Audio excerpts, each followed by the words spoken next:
Víctor Ronquillo, buenas tardes, Víctor, ¿cómo estás? Hola Julio, pues aquí un poco, ahora sí que confrontado. Fíjate que son momentos muy intensos para nosotros que ejercemos un periodismo libre desde una perspectiva que pensamos un punto de vista que proviene del pensamiento crítico y también nos reivindicamos como personajes de izquierda y como tales, pues nos cuestionamos verdaderamente qué ocurre en Sí. relación al caso Ayotzinapa, ¿no? Son momentos de confrontación personal y obviamente son momentos que en mi caso personal, pues me pone de muy buen humor porque hacen que me mueva y que reivindique algo que descubrí hace poquito, mi querido Julio. Fíjate que voy a cumplir 67 años. Es mentira. Voy a cumplir 50 veces 17. Eso es la 50. realidad.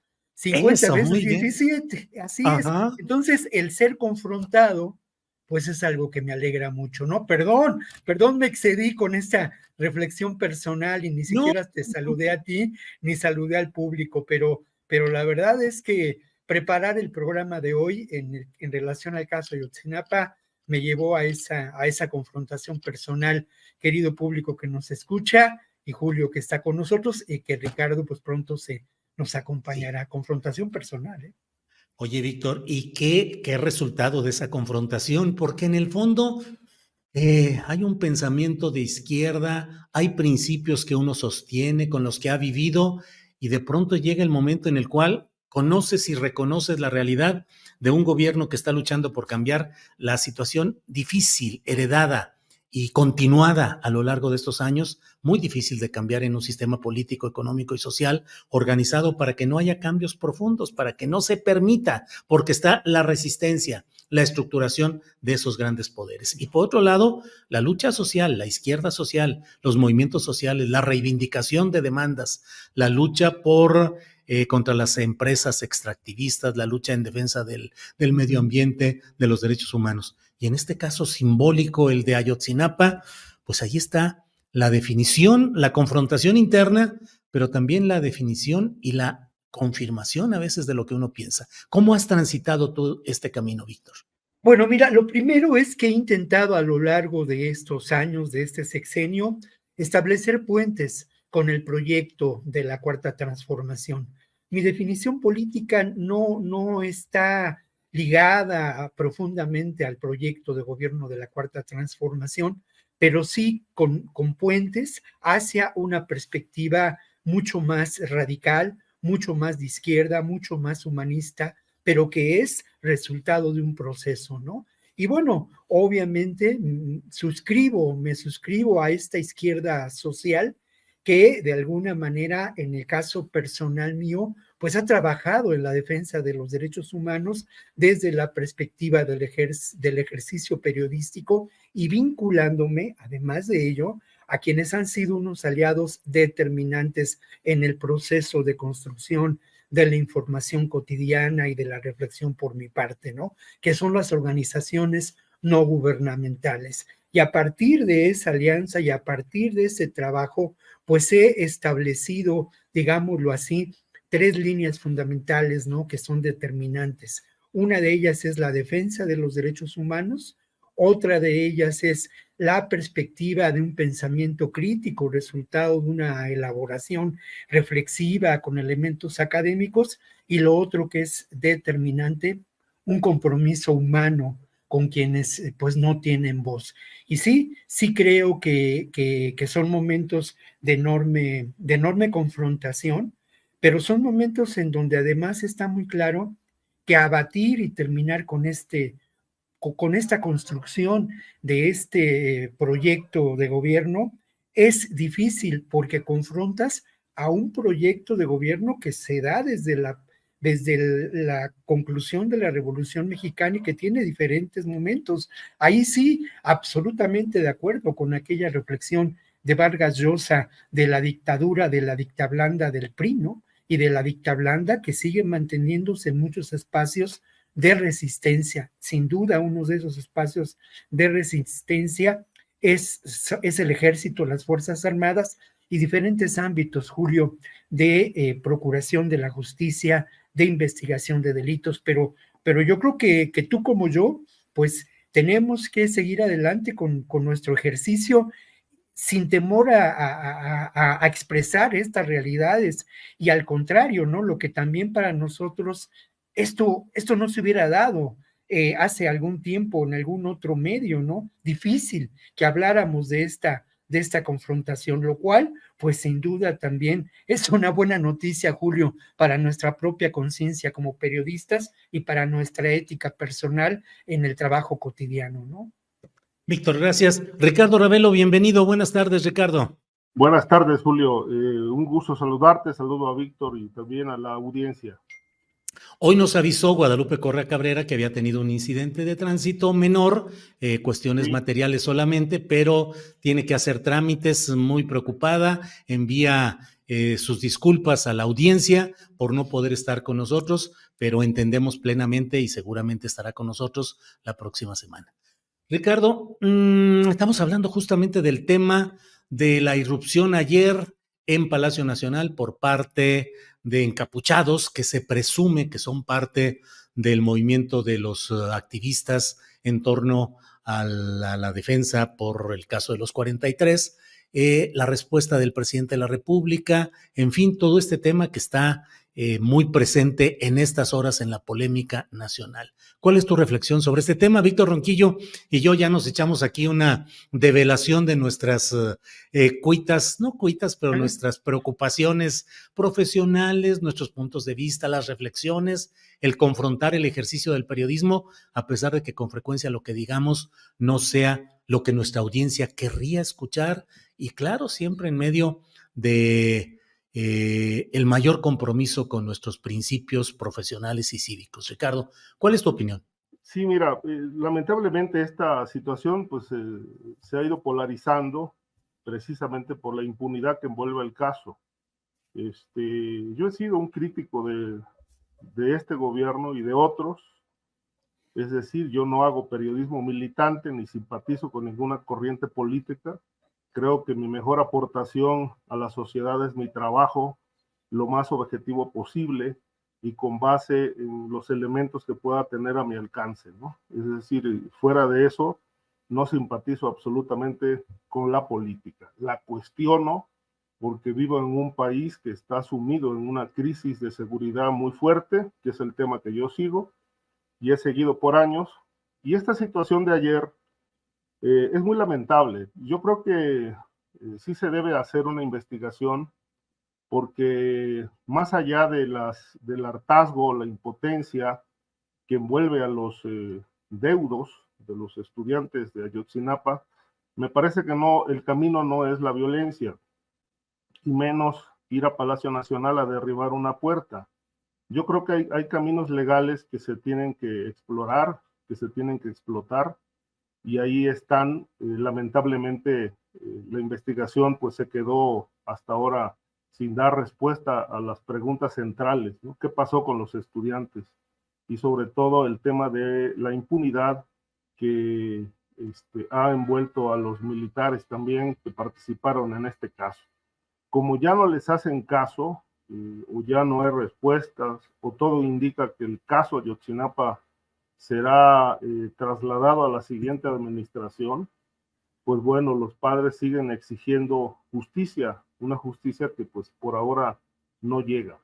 Pero me parece que, bueno, esto ha polarizado mucho la situación, y por un lado la fiscalía, pues como es su deber, inició una investigación, luego el presidente dijo que no se investigara, que ellos iban a hacer las reparaciones con recursos propios, pero me parece que si esto no se investiga y no se castiga, pues pasa lo mismo que con el crimen organizado, ¿no? Si no se castiga la violencia, si no se detiene a los generadores de la misma, pues es una invitación permanente a que estos hechos puedan repetirse. Y me parece que pues ya faltando 7 meses, un poco más para que termine el gobierno, pues esto, si no se toman medidas adecuadas, pues puede subir de tono. Hoy fue la puerta, al rato puede ser una agresión a algún funcionario o al propio presidente. Es decir, ya es la impotencia, está desbordado pero me parece que el gobierno ha llevado este caso a este extremo.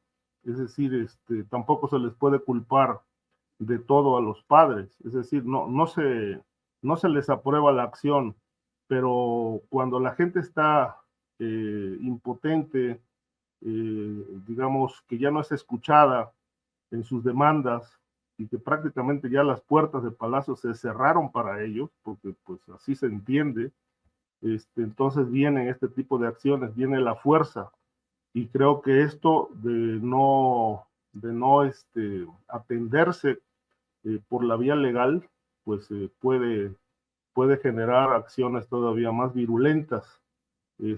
Insisto, es un caso lamentablemente que ya no se aclaró en este sexenio, y parece, por la actitud que ha asumido el presidente de no abrir la información de los militares, de no señalarlos directamente como responsables de esta desaparición y muerte de los estudiantes, y que el caso, por desgracia, se ha sumido en un pantano, pues me parece que ya la situación se polarizó y pues ya el diálogo está roto. Entonces lo que viene después de esto, pues es la confrontación, y no es el camino que considero que debe llevarse para aclarar este asunto. Gracias, Ricardo. Víctor Ronquillo, debo decirte que tú abriste este programa con reflexiones personales profundas e importantes. Así es que, como ahora está de moda echarle la culpa al otro, voy a decir, Víctor, tú tienes la culpa de que te pregunte lo siguiente, Víctor.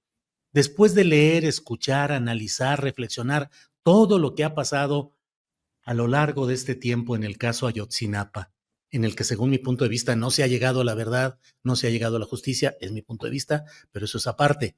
Pero en lo que tú has visto, escuchado, leído, reflexionado, ¿por qué crees que no se ha podido llegar a decir qué es lo que pasó con los jóvenes de Ayotzinapa? Bueno, creo sin duda porque esto afecta a intereses muy fuertes, vinculados al crimen organizado, vinculados también, y esto es una consideración que me parece hay que subrayar, vinculados también a lo que podemos considerar otro poder distinto al del Estado mexicano, ese poder constituido por grupos de crimen organizado vinculados con instancias políticas e instancias de seguridad y sin duda con las Fuerzas Armadas. Yo me preguntaba esta mañana lo mismo, ¿no? ¿Cuál fue el móvil de lo que pudo haber ocurrido en Ayotzinapa? Las reflexiones por parte del grupo de expertos independientes, en alguna ocasión que tuve posibilidad de platicar con ellos fuera de cámaras y de todo este contexto, ¿no?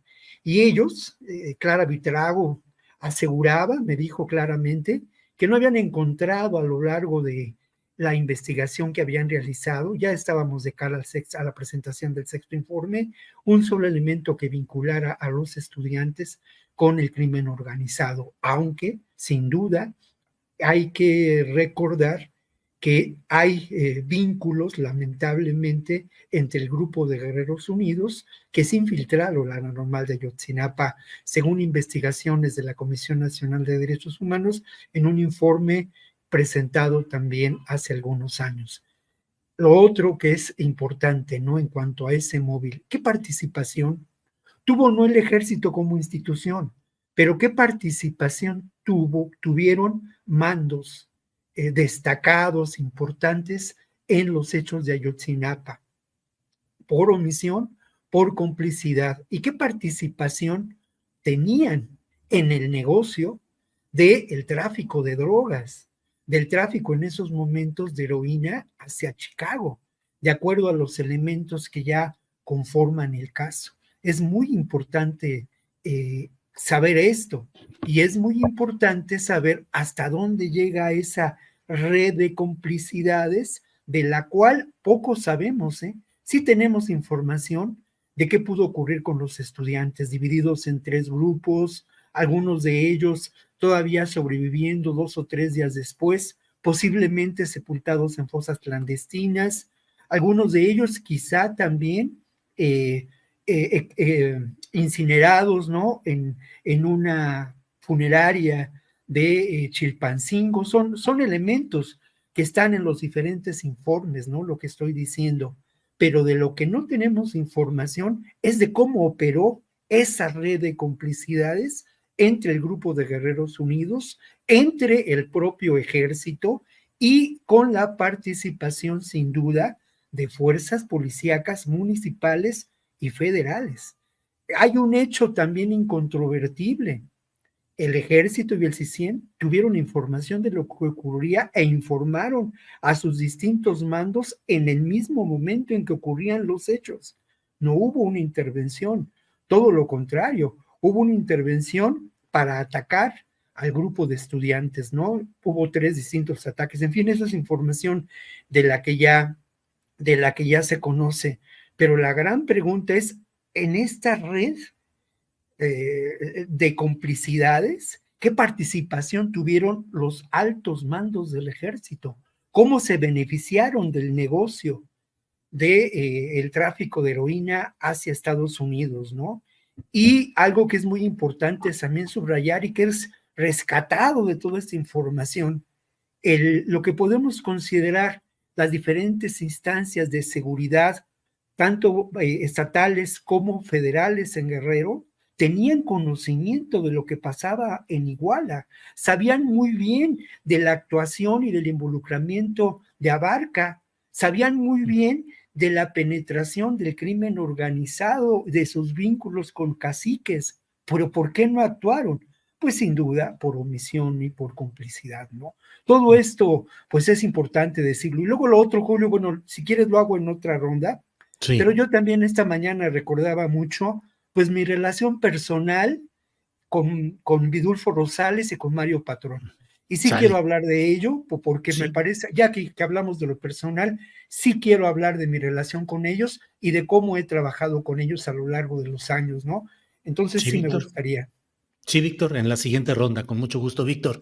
Ricardo Ravelo, pues la misma pregunta, en lo personal, la reflexión con lo que has leído, visto, escuchado, reflexionado a lo largo de todos estos años, ¿por qué no se ha podido llegar a conocer la verdad y hacer verdadera justicia en el caso Ayotzinapa? ¿Cuál es tu Mira, yo opinión? tengo no discrepo de lo que dice Víctor, me parece que hizo los planteamientos adecuados y coincido en mucho lo que él planteó. Lo que voy a decir, pues no es algo que no se conozca, es decir, la gente lo infiere, lo intuye. Después de analizar todos estos años de investigación del caso Ayotzinapa, pues el presidente topó con pared, la fiscalía topó con pared, y esa pared o ese muro se llama el ejército. De tal suerte que me parece que cuando se pone en evidencia la participación militar en la desaparición de los estudiantes y presuntamente en el trasiego de drogas, o encubriendo el trasiego de drogas, pues creo que ahí el presidente se topa con un poder al que no quiere incomodar, de tal manera que pues cuando llegó ahí, a esa instancia, la investigación, pues ahí se acabó. Ahí se acabó y prácticamente el caso, desde mi punto de vista, en este sexenio está cerrado. Está cerrado porque ya no habrá más investigación, porque de seguirse dando pasos en la búsqueda de la verdad, pues tendrán que hurgar en el seno de la Secretaría de la Defensa Nacional, en los archivos, en toda esta información que menciona Víctor, que existe el CISEN, todo lo que reportaron y que los padres de familia han estado exigiendo, los archivos de inteligencia de la Sedena en ese día trágico, la noche de Iguala, pues ahí ya se cerró, ¿no? Se cerró la puerta.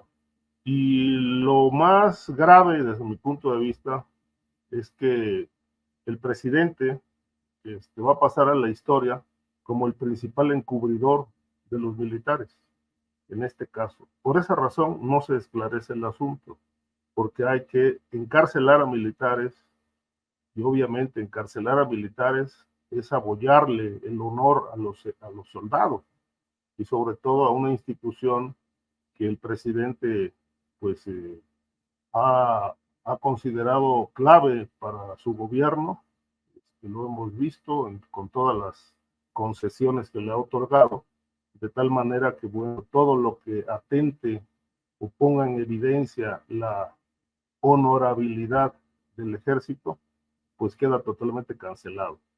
Entonces, pues el presidente pasa a la historia como el encubridor de este caso, el principal encubridor de los militares implicados en el narcotráfico y en el caso de Ayotzinapa. Desde mi punto de vista muy personal, esa es la razón por la que el caso no se aclara. Bien, Ricardo, gracias. Víctor Ronquillo, nos decías de comentar los detalles del conocimiento que has tenido en el trabajo profesional con Vidulfo Rosales, con Mario Patrón. ¿Qué nos dices, Víctor? Bueno, mira, en principio, ahora en la mañana, busqué también una entrevista que había realizado con Vidulfo Rosales hace unas 3 semanas, ¿no? Para el programa. Y obviamente esa entrevista, cuando la escuchas después del momento en que estás trabajando para sacarla al aire, y en este contexto, pues cobra una relevancia, me parece singular, ¿no? Y esa relevancia tiene que ver, pues, con lo que acaba de decir Ricardo Ravelo, ¿no? Para Vidulfo Rosales, no hay la menor duda de que el no avanzar en la investigación por parte del actual gobierno tiene que ver con el poder que ha establecido el ejército en este gobierno y con los vínculos que lamentablemente se establecen entre, pues, el poder político y el propio ejército, ¿no? Hay demasiados compromisos y hay una dependencia en muchos ámbitos por parte del actual gobierno en relación al ejército. Y yo me temía en algún momento que eso fuera determinante para considerar que sí estamos en una realidad en donde de diferentes formas el ejército empieza a tomar decisiones políticas. Esto está muy relacionado, sin duda, con el caso Cienfuegos. La demanda fundamental es una reunión y que el ejército proporcione 800 folios de información.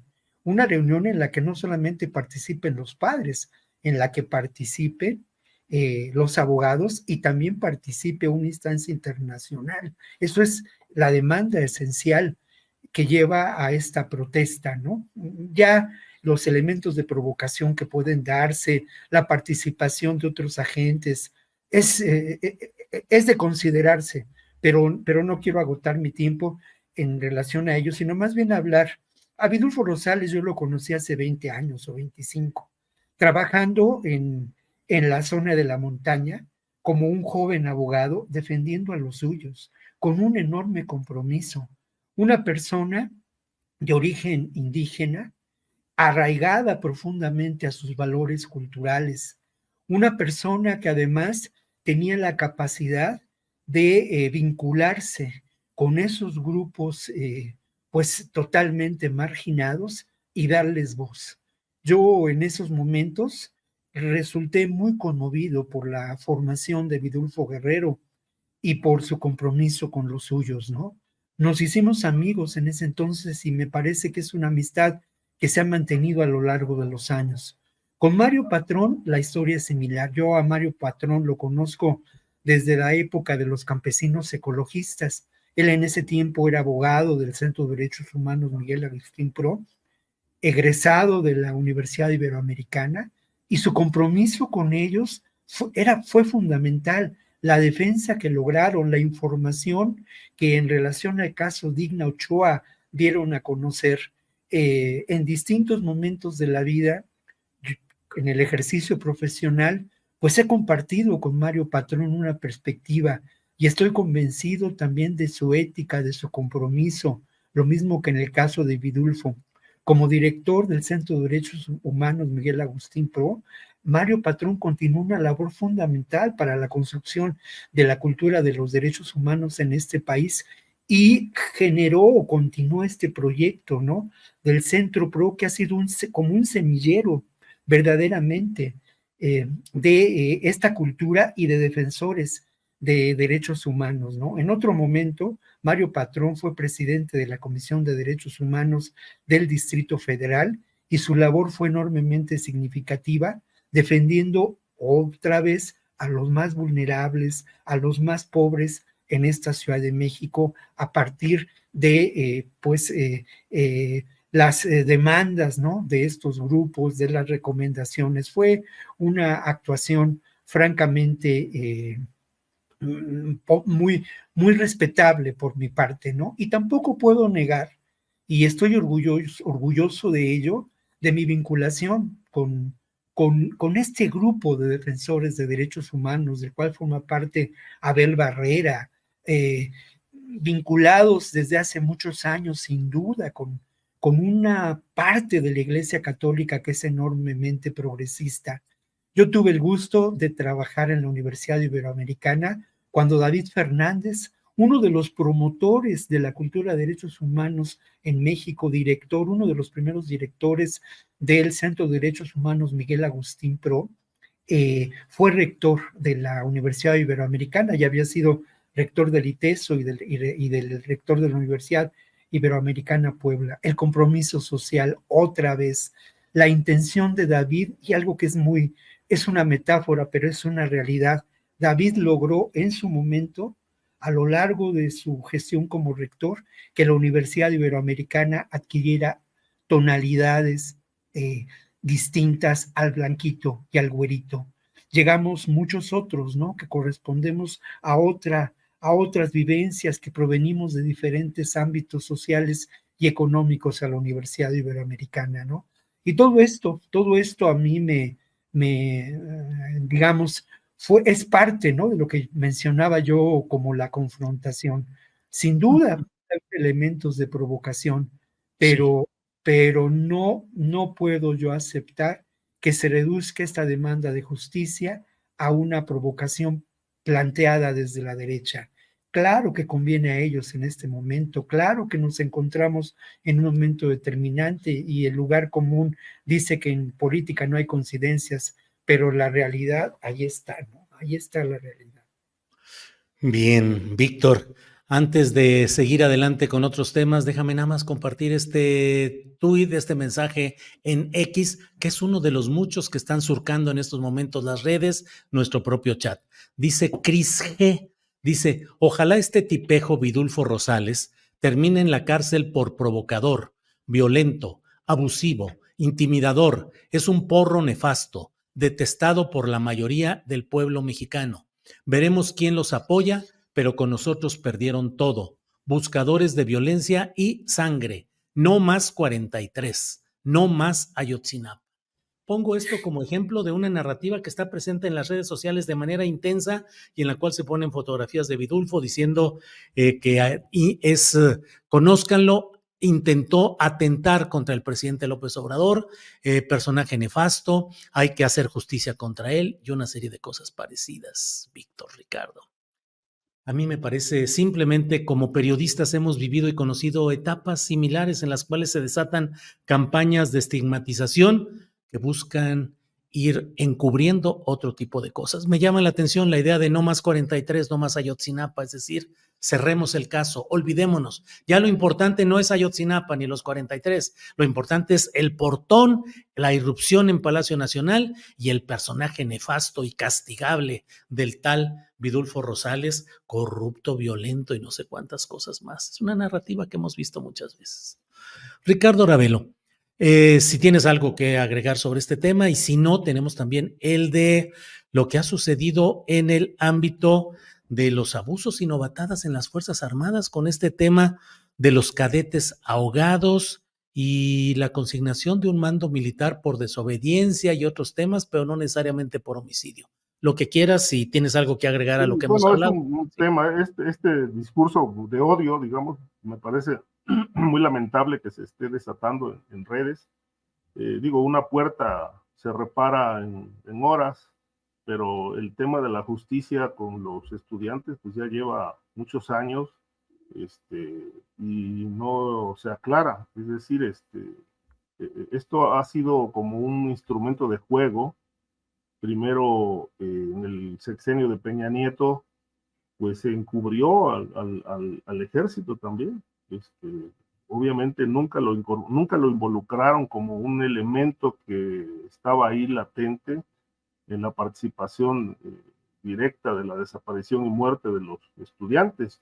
Esto lo digo porque fresco el asunto, a mí me lo declaró el general Gallardo cuando en una entrevista que le hice me dijo, para mí los únicos que pueden y tienen la capacidad de desaparecer sin dejar rastro es el ejército, son los militares, y no tengo duda de que ellos participaron en esto.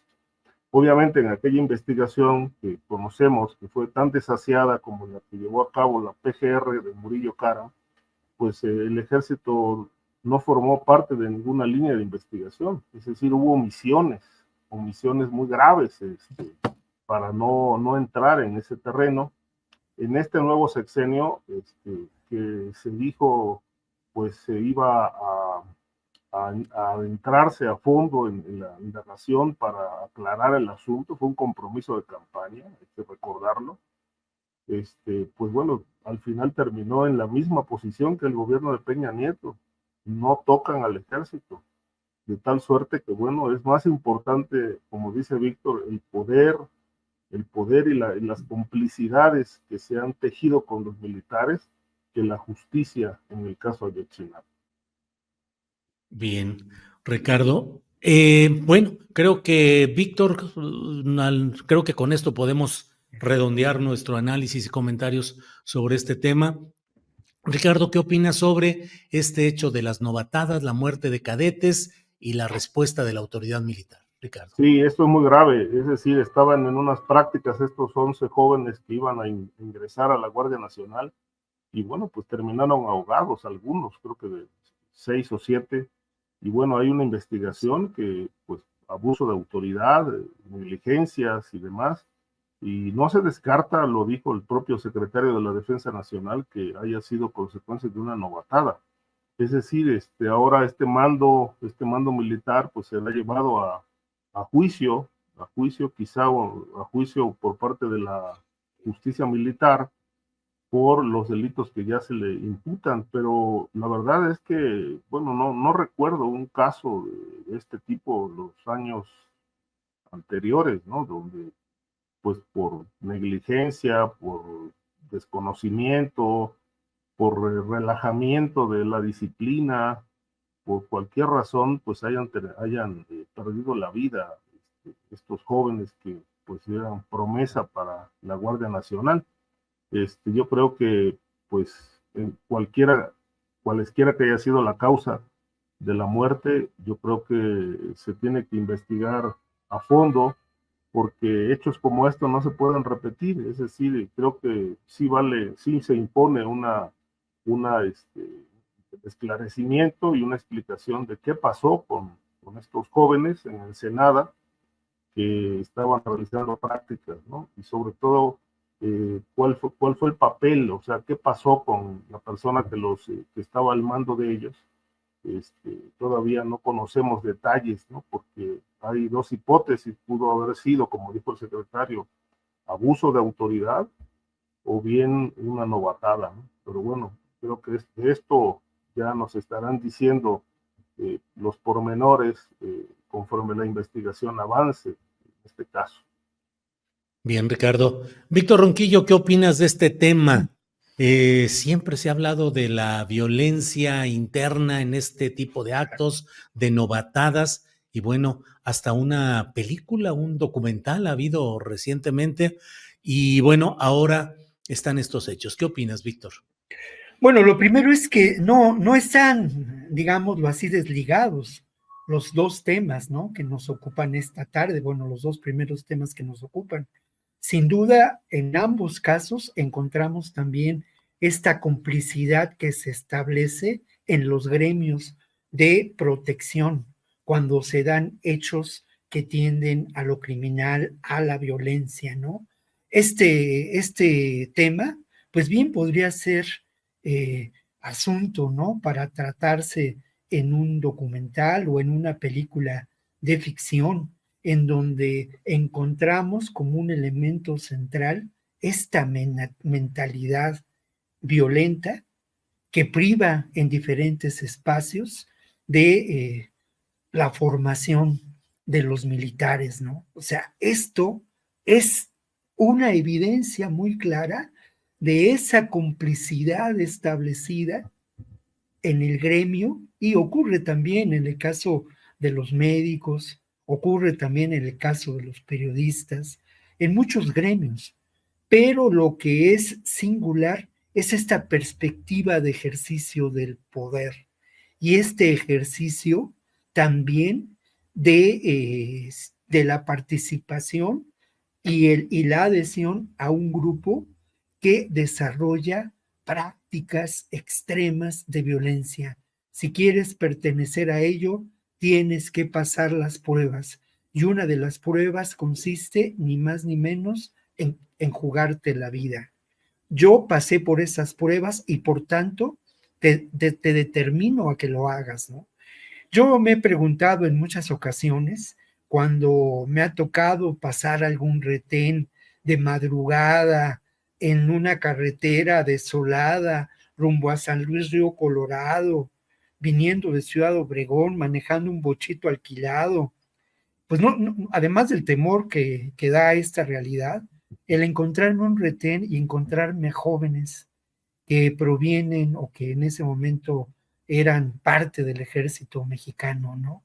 Y pensar su historia, pensar un poco estos jóvenes que evidentemente vienen de Guerrero, vienen de Oaxaca, no son personas que tengan, digamos, arraigo familiar en esas zonas, están desarraigados, sus opciones de vida, cuáles fueron, ¿no?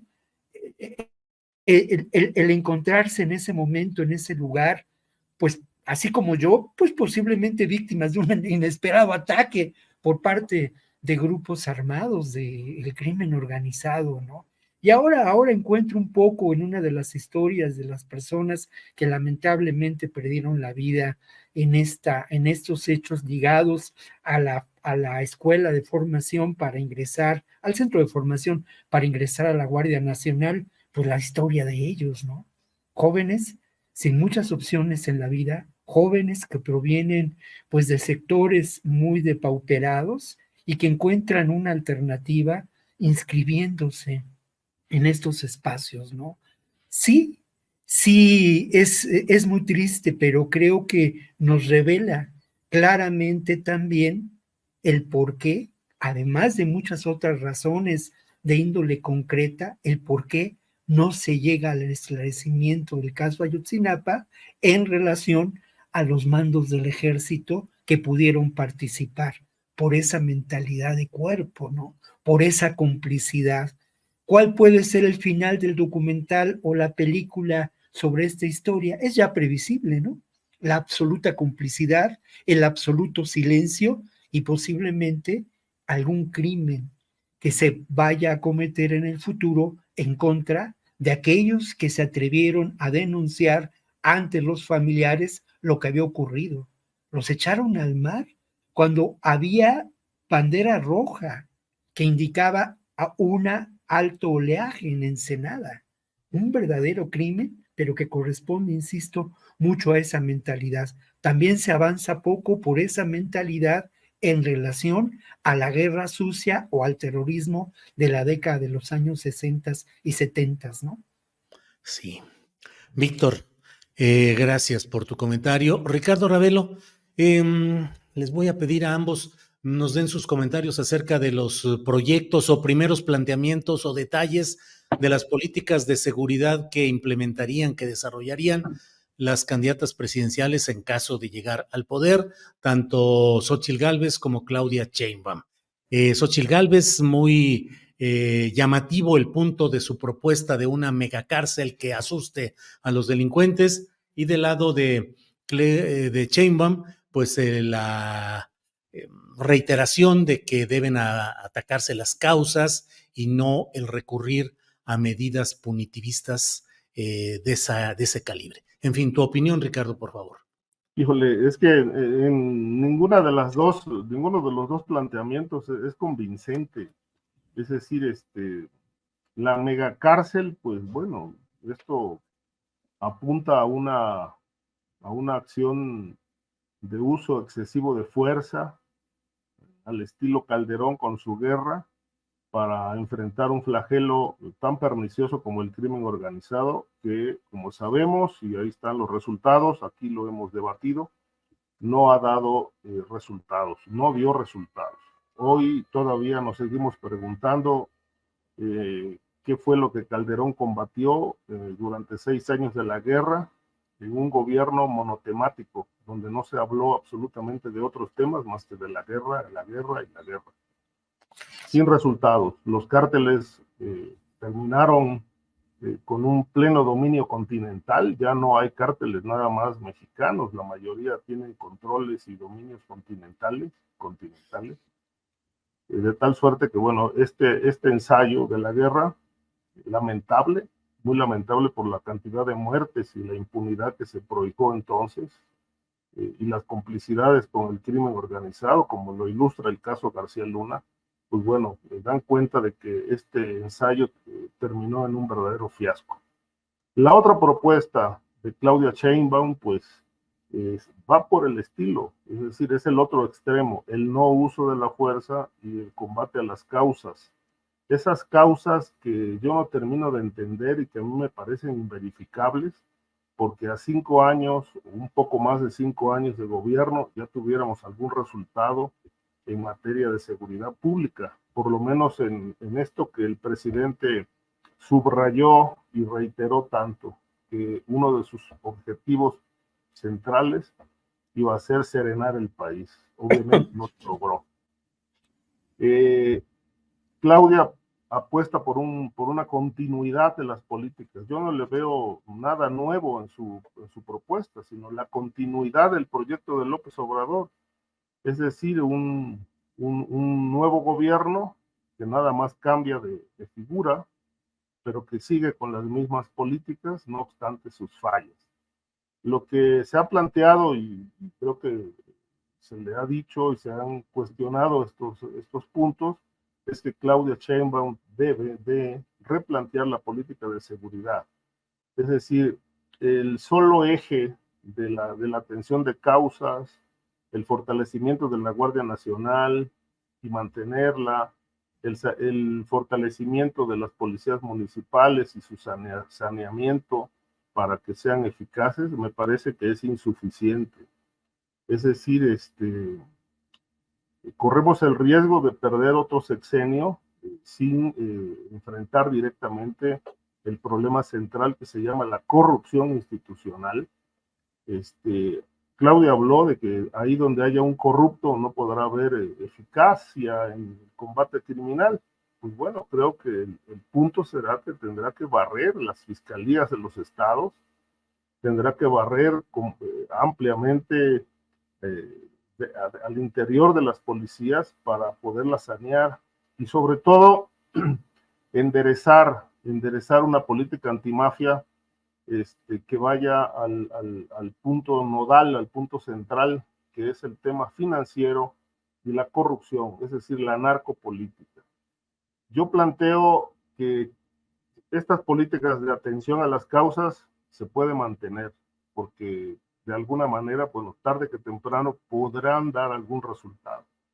Pero si no se establece, digamos, una política donde se eche mano de fiscales, de jueces comprometidos, 150 jueces, 200 jueces, 200 fiscales y una política antimafia definida para desmantelar el patrimonio criminal, para llevar a juicio a políticos ligados al crimen, para desmantelar redes contaminadas que se han tejido a nivel de los estados con los fiscales, las policías. Sin esta política de desmembramiento de este andamiaje pernicioso que ha atrofiado al Estado, que lo ha mantenido sumido ante la violencia, veo poco exitosa la propuesta de Claudia Sheinbaum y obviamente la de Xóchitl Gálvez ni se diga. Es decir, nadie apunta al tema corrupción y al tema de que el centro del problema criminal no solamente está en las calles, en la violencia de las calles, sino que está en el corazón de la política. Y ese punto me parece central, nodal neurálgico para desmantelar toda esta estructura criminal de la que aquí hemos hablado muchas veces. Si Claudia, de ganar la presidencia, no se enfoca a encarcelar a los mafiosos que están en el poder, a los que están financiando campañas y que están llevando agua a su molino, financiando campañas para tener aliados en las presidencias municipales que tienen el 90% controladas por el crimen, para sacar del Congreso locales y federales a los personajes ligados al crimen organizado, pues no va a poder darse una pacificación del país, porque seguirá la misma corrupción y quizá una violencia más feroz de la que tenemos actualmente y que estamos padeciendo todos los mexicanos.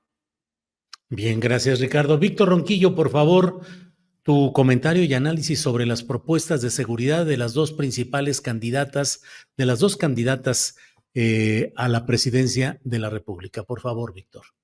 Bueno, primero, de manera evidente, la propuesta de Xóchitl Gálvez, pues proviene de este pensamiento conservador. Sin duda, el hablar de una megaprisión, el hablar de los derechos de las víctimas, todo ello pues nos hace pensar ni más ni menos que en el método Bukele, ¿no? O sea, al final de cuentas, se suscribe en este pensamiento punitivo de derecha y deja de lado lo que es fundamental para entender la dimensión de la criminalidad. Y esta dimensión tiene que ver con lo social y tiene que ver con lo político, como lo menciona Ricardo, ¿no? En cuanto a lo social, hay un elemento fundamental en términos de lo que Claudia Sheinbaum estableció en su discurso dado en Guanajuato, ¿no? Dado en León. Y eso es ni más ni menos que algo determinante. La educación, trabajar en las causas teniendo como un elemento determinante la educación. La educación es un derecho llave que abre a todos los derechos. Esto claro que es un proceso lento y obviamente hay necesidad apremiante de abatir la delincuencia, de construir la paz y de, pues, lo voy a decir de una manera muy impactante, pero es la realidad, de reconquistar territorios perdidos. Y ahí sí estoy de acuerdo, ¿no? Edgardo Buscaglia hace algunos años hablaba muy claramente de los cercos de protección con los que se había constituido el crimen organizado en nuestro país y en otros países, ¿no? Ese cerco era un cerco evidentemente de protección política establecido en México de manera muy clara, como ocurrió en Guerrero en esos años y como sigue ocurriendo, entre poderes del caciquismo vinculados al poder político y el crimen organizado y distintas instancias policíacas. Ese cerco de protección política, para decirlo de una manera muy sucinta, tiene que ser abatido. Y ese cerco de protección política, el abatir ese cerco de protección política, termina con abatir también el cerco de protección policíaca, con el que se constituyen esas mafias, esos grupos de poder económico, faccioso, criminal que existen en nuestro país y que tienen origen, lamentablemente, de una manera muy clara, con el propio proceso y la construcción del sistema político mexicano, pero con dos momentos determinantes: la llegada de Salinas al poder y la práctica neoliberal del negocio y el abandono del Estado como una instancia rectora, y obviamente también la guerra del narco, un proyecto que se continúa, ¿eh? La guerra del narco no es una ocurrencia de Calderón, así lo parece, pero es un proceso que va continuándose con una mayor participación de agencias de Estados Unidos en las decisiones de política de seguridad en México y del propio crimen organizado como uno de los espacios del gran negocio neoliberal. Y luego otro momento clave es el foxismo, con esta atomización de los estados del país y la gestión de gobernadores que son casi emperadores de sus propios espacios políticos, reyes, y que sin duda encuentran en el crimen organizado pues un elemento clave de apoyo político, de negocio, y los casos evidentes de Duarte, de García Cabeza de Vaca, por solamente mencionar dos, Duarte Chihuahua, el caso del exgobernador de Veracruz también Duarte, pues hacen claro, ¿no?, este proceso. Y yo estoy plenamente de acuerdo con Ricardo, ¿eh?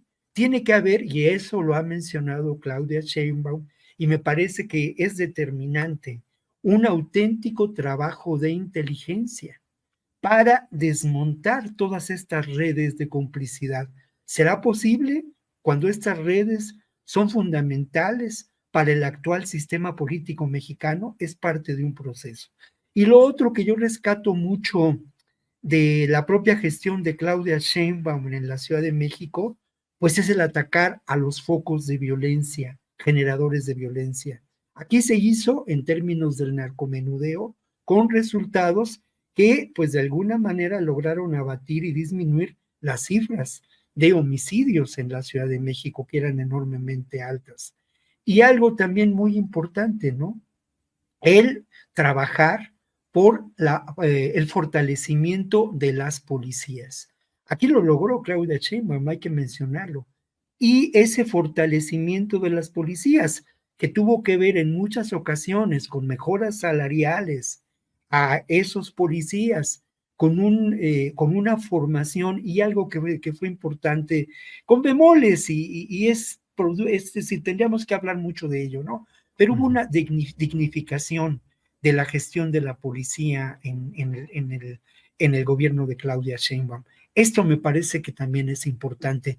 Cierro la intervención diciendo que también Gálvez habló de fortalecer a las policías municipales y habló de que hacía falta 139 millones de pesos para ello. Yo hago dos preguntas. Este dinero, pues evidentemente vendría de los impuestos de todos nosotros, pero yo me pregunto, ¿a dónde terminaría? ¿Y cuál sería su finalidad? Podríamos pensar que volvería a repetirse el esquema de la Operación Mérida. Podríamos pensar que este dinero beneficiaría al armamentismo y a la industria del armamentismo en el mundo, y beneficiaría también los intereses oscuros de las agencias de inteligencia de Estados Unidos. Pues es muy posible que así sea, mi querido Julio. Bien, Víctor, gracias. Víctor, Ricardo, estamos ya en la parte final del programa. Nos toca espacio para un postrecito dulce o amargo de unos 2 minutitos máximo. Ricardo, por favor. Sí, esto que mencionó Víctor es muy interesante porque, por ejemplo, desde el gobierno de Vicente Fox, ya se daba como un hecho que el municipio libre estaba perdido, porque ya se hablaba entonces con datos oficiales de que en aquel momento el 60% de los municipios ya estaban en manos de criminales. Hoy prácticamente la cifra es mucho mayor, estamos hablando cerca del 90% de los territorios municipales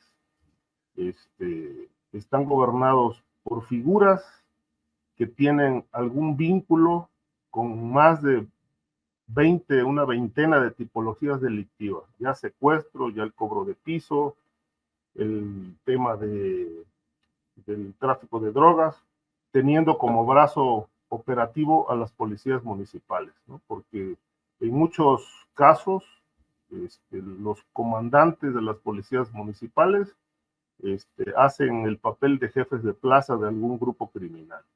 Esto no se ha saneado, como lo apunta Víctor, es un tema pendiente desde finales del sexenio de Zedillo, cuando Jesús Murillo Caram precisamente era subsecretario de Seguridad Pública, y esta área dependía de la Secretaría de Gobernación. Ahí se habló de un proyecto de policíaco de largo aliento que se estaría supervisando permanentemente, y obviamente esto no se hizo. Es decir, las policías municipales están abandonadas, y como están abandonadas por el Estado, porque no las sanean, no las profesionalizan, no las supervisan, están mal pagadas, pues obviamente las cooptó completamente el crimen.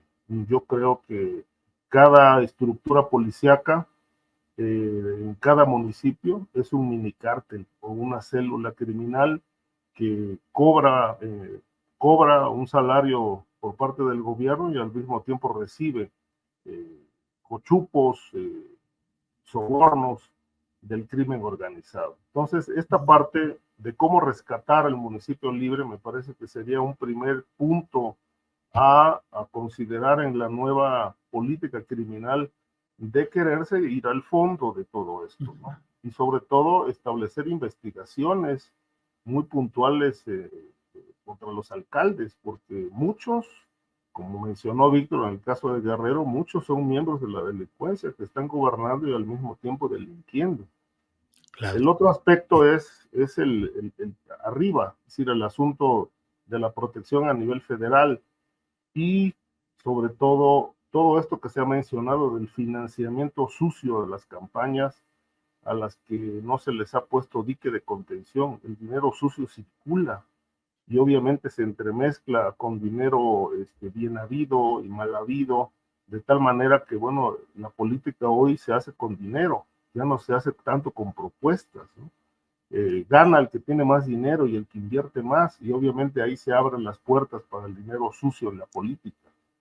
Esto no es un tema nuevo, es un tema que viene de mucho tiempo, pero tampoco se le ha puesto un alto. De tal manera que para poder llevar al país a una pacificación, yo no digo que el tema del crimen organizado se va a terminar, porque al final del día esto es un negocio de los propios gobiernos y de la oligarquía, pero este país tiene que llegar a un nivel de serenidad en el que los niveles de convivencia social puedan ser sanos, libres y seguros. Y para esto, Claudia, si gana la presidencia, tendrá que hacer una verdadera revolución. ¿Con qué personal? Pues no lo sabemos. Creo yo que cuando empiece a nombrar sus piezas centrales en el gabinete que va a estar encargado del tema de la seguridad, pues sabremos qué camino va a tomar este país en los próximos 6 años. Ricardo, muchas gracias. Víctor Ronquillo, postrecito para cerrar este programa, por favor. Bueno, yo voy a cerrar con un postre dulce porque al final de cuentas a eso también nos vemos obligados, ¿no? A lo que se llama las posibilidades de cambiar esta realidad. Y esas posibilidades, y sobre todo en esos momentos que lo llevan a uno a esa confrontación, pues uno encuentra en la lectura, en los libros, esas posibilidades de reflexión. Y mañana es Día Internacional de la Mujer y yo lo celebro con mucho amor. Y he preparado yo pues 2 propuestas, digamos, librescas. No encuentro el ángulo de la cámara, así que lo voy a leer. Uno de ellos se llama Los feminismos en América Latina, está editado por el Colegio de México, se llama Dora Barrancos, la autora, enormemente recomendable porque fecha aproximadamente en qué momento ocurre la irrupción del patriarcado. Y luego también fecha cómo en la presencia del capitalismo en el siglo XIX, ese patriarcado se fortalece, pero en ese momento justamente se da un nuevo pensamiento feminista, un nuevo pensamiento que es acción y que se expresa de manera contundente en la década de los años 60, cuando el feminismo se vuelve pues una filosofía y una acción como ocurre en nuestros días. Momentos claves a destacar en esta historia del feminismo en América Latina, pues la revuelta de 2019 en Chile, ¿no? Una revuelta fundamental que ni siquiera fue sojuzgada por la pandemia y menos aún por los policías. La historia del feminismo en América Latina por Dora Barranco. Y luego para finalizar, Julio, otro libro que es fundamental y que a mí me cambió la vida. Se llama Anarquía Relacional, la revolución de los vínculos, de Juan Carlos Pérez Cortés. Se puede encontrar en PDF en red. Es un libro de enorme interés porque habla de cómo lo personal es político y cómo a partir de una construcción de nuevas relaciones humanas, lejos de los paradigmas del poder y el sometimiento, podemos encontrar una nueva manera de expresarnos como seres humanos e ir en contra de cualquier forma de sumisión. Pues 2 recomendaciones de lectura en estos momentos un poco confusos y confrontativos en los que me encuentro, mi querido Julio.